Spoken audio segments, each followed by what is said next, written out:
Okay, so when you click on the link in the post, it should take you directly to this page. There are several different kinds of hosting you can get, but this is the one you need. And then for this particular type of hosting, there's 3 different packages. So we're going to ignore the business plan altogether right now. You don't need that. But you will need to choose between the hatchling plan and the baby plan. And now the real difference here is this one, the hatchling plan, will host a single domain.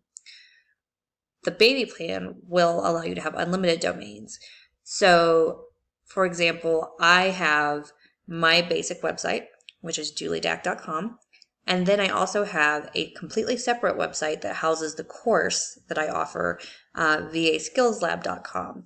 So in that case, I'm hosting 2 different domains and I needed this package.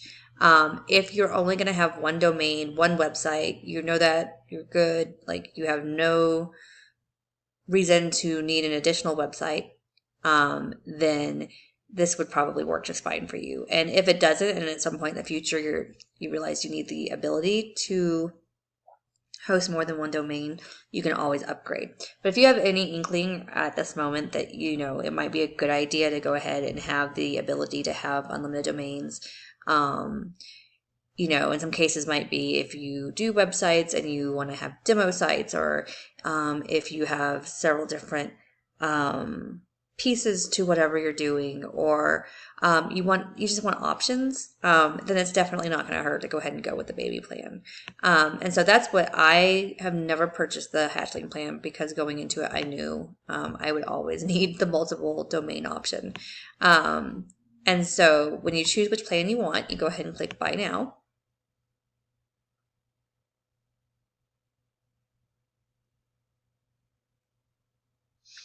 Okay, and so you'll see here that it gives you the option to register a domain with them. But if you have gone through my suggestions, you've already purchased your domain with Namecheap. There are several reasons for this. It's just cleaner and better to keep things separate, keep your domain in one place, keep your hosting account in another, because at some point you may decide to switch hosts. Also, you know exactly what you're paying with Namecheap. When you do the 1-year domain registration here, when it's time to renew, you don't necessarily know the price that you're going to get charged, and it could be more than what you're paying through Namecheap. It will not be less, but it could be more, and you're kind of hooked into that. So we're going to click I already own this domain, and you're going to type in the domain name you just purchased.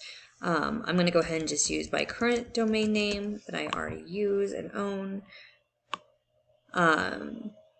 because it's going to populate here, but you'll see it's already taken because I own it, and so I can't purchase it here.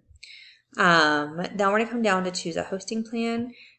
The one you chose on the previous page should already be chosen here. 36-month cycle. So let me explain to you what this means. If you look here, the regular price for this package is $9.95 a month. You're getting it for $3.50 a month because you're getting the introductory rate. So you're getting the best deal possible for the longest amount of time possible if you do the 36 months. So if you click here, it will show you other prices. So if you do 24 months, you're paying $4.25 a month, 12 months, $5 a month, and so on. But with these, so you're paying that $5 a month for 12 months, but when that 12 months is up, it goes back to the full price of $9.95 a month. Same with the 24 months. So this way, you're getting 3 years, the lowest possible price, and the lowest possible price for the longest amount of time. After your 3 years is up, when it renews, it will switch to the $9.95 a month price. So if you have long-term goals for what you're working on right now, which hopefully you do, then choosing 36 months at the $3.50, or if you're using the hatchling plan, it'll be slightly different prices, but choosing that 36 months is going to get you the lowest price for the longest amount of time. So then you're going to scroll down here and you're going to put in your information. You're going to use a security PIN that will allow you to contact support. So it needs to be something that you know and will remember.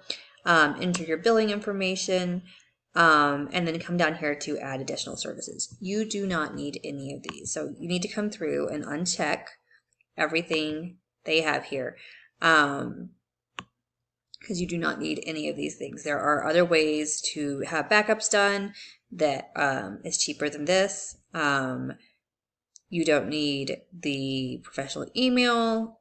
You can you will get that email address at your domain without this. You don't need the Outlook 365 anything. So we're going to scroll down here. You'll see here that they already have a coupon code in there for you, which may or may not be the best deal of the moment. So they do fluctuate. You never quite know. There's not like a specific one I can give you that I know, oh, this is always going to be the cheapest.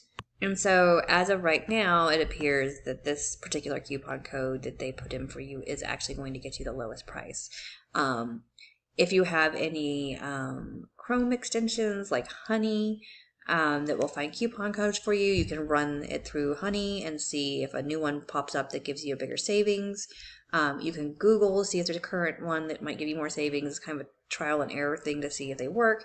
You can do it that way, but I just tried out 6 different ones, and it looks like the one that they automatically populate with is currently the best deal. So basically, you're paying $134.33 for your hosting account for 3 years, which is less than $50 a year, and you can break down to do the math, and obviously up above it tells you what you're paying per month. So once you go through that process, then you go ahead and you will check out, and your new hosting account will be purchased, and then the next step will be to join your new domain with your hosting account.